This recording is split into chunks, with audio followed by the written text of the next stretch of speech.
Vaccine और vaccination, टीका टीकाकरण। तो आज जानेंगे कि सबसे पहले कि टीका क्या होता है, वैक्सीन क्या होता है। तो वैक्सीन का डेफिनेशन होता है a vaccine is a biological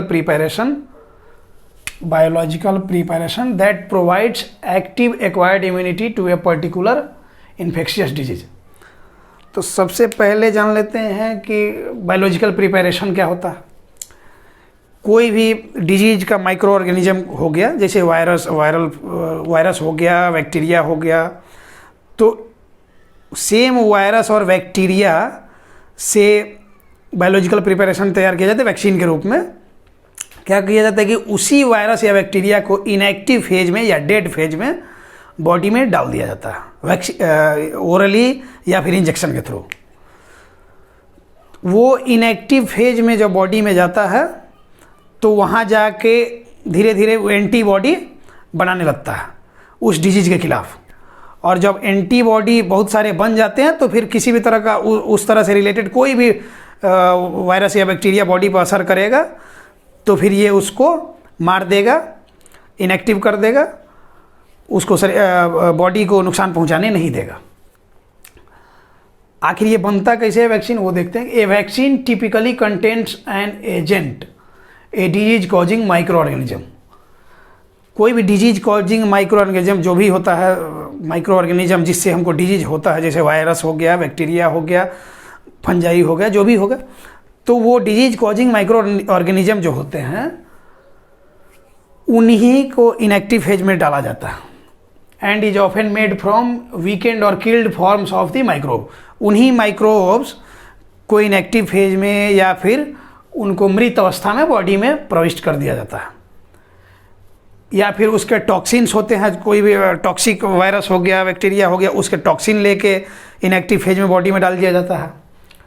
और one of its surface proteins, और क्या होता है कि किसी किसी वायरस में उसका सरफेस प्रोटीन जो होता है वो काट के और इनएक्टिव फेज में बॉडी में डाल दिया जाता है, जो कि एंटीजन के फॉर्म में बॉडी में डाला जाता है। और एंटीजन बॉडी में डाल दिया जाता है, वो कुछ दिन में क्या होता है, सबका एक टाइम पीरियड होता है, उसके बाद वो एंटीबॉडी बनाने लगते हैं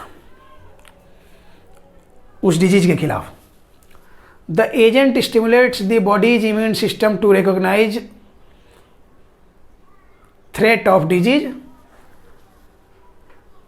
तो जो एजेंट डाला जाता है हमारे बॉडी में वो क्या करता है, जो एंटीजन मतलब वैक्सीन के रूप में डाला गया, वो क्या करता है, फ्यूचर में आने वाली उस तरह के डिजीज को रिकॉग्नाइज कर लेता है, पहचान लेता है और उसको डिस्ट्रॉय कर देता है। अब देखते हैं कि vaccines can be of two types. Vaccine generally दो तरह का होता है, एक होता है प्रोफाइलेक्टिक और दूसरा होता है थेराप्यूटिक। तो प्रोफाइलेक्टिक का मतलब समझते हैं। सबसे पहले प्रोफाइलेक्टिक होता क्या है। प्रोफाइलेक्टिक ड्रग होता है, प्रोफाइलेक्टिक वैक्सीन होता है। तो प्रोफाइलेक्सिस का मतलब होता है कि कोई भी डिजीज जब आपको होना हो, जैसे चेचक फैलना होता है, वो स्मॉल पॉक्स, तो चेचक जब फैला होता है किसी पर्टिकुलर एरिया में, तो सब लोगों को चेचक का टीका लगा दिया जाता है। कि कुछ लोग अफेक्टेड हो गए हैं, जो नहीं हुए हैं उनको लगा दिया गया क्योंकि पहले से एंटीबॉडी बना रहेगा उसके खिलाफ, तो हमारे बॉडी पे चेचक के वायरस का असर नहीं होगा। तो ये होता है प्रोफाइलेक्सिस। और एक हो गया थेराप्यूटिक। उस डिजीज से आप इन्फेक्टेड हैं।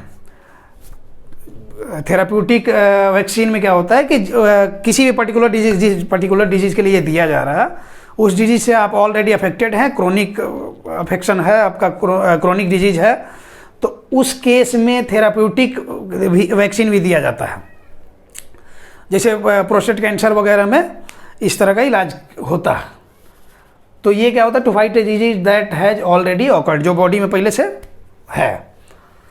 तो प्रोफाइलेक्टिक जनरली वैक्सीन का फॉर्म सबसे ज़्यादा पॉपुलर यही है, प्रोफाइलेक्टिक।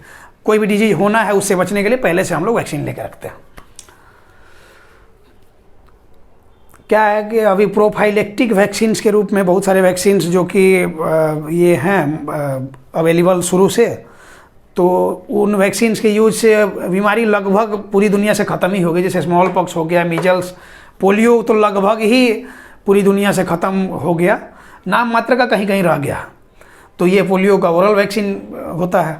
टिटेनस, जैसे टिटेनस प्रोफाइलेक्सिस के रूप में हम लोग लेते हैं, हाथ कट जाए या फिर कोई भी पुरानी चीज़ चुभ जाए, जंग लगी हुई कोई चीज़ या सुई चुभ जाए, कुछ भी हो जाए, कोई कीड़ा काट ले, तो हम लोग जाके बोलते हैं कि तुरंत टेटवेक लेने के लिए।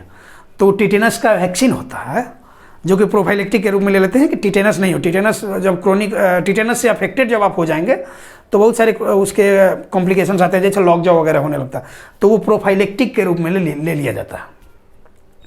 तो ये रहा टोटल वैक्सीन का हमारा डेफिनेशन और उसका डिटेल। अब जानते हैं एक यहाँ टर्म आया था active acquired immunity. Active acquired immunity क्या होता है? सबसे पहले एक्वायर्ड इम्यूनिटी क्या होता है? एक्वायर्ड इम्यूनिटी का मतलब जो आप आर्टिफिशियली गेन करते हैं, और कंजेनाइटल होता है जो जन्म के साथ होता है। तो एक कंजेनाइटल टर्म होता है और एक एक्वायर्ड होता है। तो एक्वायर्ड, एक्टिव एक्वायर्ड इम्यूनिटी मतलब कि वो जो माइक्रो ऑर्गेनिज्म है उसको इनएक्टिव फेज में आपके बॉडी में डाला गया, आपकी बॉडी के अंदर जाके वो खुद से एंटीबॉडी, बॉडी के साथ ये करके एंटीबॉडी बना रहा है माइक्रो ऑर्गेनिज्म के खिलाफ। तो ये हो गया एक्टिव एक्वायर्ड इम्यूनिटी। अब देखते हैं कि एक होता है पैसिव इम्यूनाइजेशन। ये एक्टिव इम्यूनाइजेशन हो गया। अब पैसिव इम्यूनाइजेशन। पैसिव इम्यूनाइजेशन क्या होता है कि जैसे कोई डिजीज है, उसका हमको वैक्सीन लेना है, तो ये जो एंटीबॉडी हमारी बॉडी में बन रहा है, ये एंटीबॉडी पैसिव वाले प्रोसेस में हमारी बॉडी में नहीं बनता। ये क्या किया जाता है, किसी भी डिजीज का इनएक्टिव फेज या वेनोम लेके किसी डोमेस्टिक एनिमल के बॉडी में डाला जाता है, धीरे धीरे उसमें इंजेक्ट किया जाता है, कुछ दिन तक डाला जाता है, उनका एंटीबॉडी उसमें बनता है। तो उस डोमेस्टिक एनिमल के एंटीबॉडी को एक्सट्रैक्ट करके फिर ह्यूमन में इंजेक्ट किया जाता है। जैसे होता है कि एक स्नेक वेनोम जो होता है, सांप का जो विष होता है, तो सांप के इलाज में वो कारगर होता है। तो उसको क्या किया जाता है कि स्नेक वेनोम लेके और हॉर्स में, जनरली घोड़ा में, उसको इंजेक्ट करा जाता है। उसके बाद जब एंटीबॉडी बन जाता है तो वहाँ से प्लाज्मा के थ्रू एक्सट्रैक्ट करके और क्या किया जाता है कि ह्यूमन बॉडी में इंजेक्ट किया जाता है। तो ये प्रोसेस थोड़ा सा कॉस्टली भी हो जाता है और ये ज़्यादा इफेक्टिव नहीं हो पाता, क्योंकि क्या हुआ कि अगर सांप आपको काटा उस टाइम आप यूज करते हैं, वो फ्यूचर के लिए फिर कभी काम नहीं करेगा। फिर से अगर सांप कभी काटता है तो वो आपको फिर से करना होगा। लेकिन ये जो एक्टिव एक्वायर्ड इम्यूनिटी है, ये क्या होता है कि हमारी बॉडी में हमेशा के लिए, कुछ सालों तक के लिए हो जाता है कि फ्यूचर में कभी भी उस तरह का डिजीज फिर से हमारी बॉडी पे अटैक करता है तो ये इम्यूनिटी, एक्टिव एक्वायर्ड इम्यूनिटी जो है, ये फिर से एक्टिव होके उसको बॉडी पे अटैक करने से रोकता है, उसको मारता है।